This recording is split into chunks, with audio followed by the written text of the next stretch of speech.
Ayon sa isang nagpakilalang testigo, may kinalaman umano ako sa Oplan Tukhang, sa Davao Death Squad, at sa mga insidente ng pagpatay o extrajudicial killing sa Davao.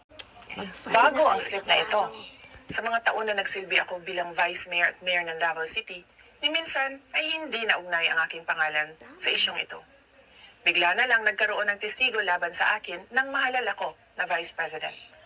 At kabilang na nga ako ngayon sa mga akusado sa International Criminal Court. Maliban sa tiyempo, malinaw na sadyang pinilit lang na maidugtong ang pangalan ko sa isyong ito para ako maging akusado sa ICC. Ang pagpupumilit ng ICC na pakialaman ang ating hudikatura ay panghihimasok sa ating soberanya. Paglabasangan ito sa dignidad ng mga Pilipino at sa karangalan ng Pilipinas. Wala na itong debate sa testigo at mga tao na nakapalikod sa kanya. Mag-file kayo ng kasong murder laban sa akin dito sa Pilipinas.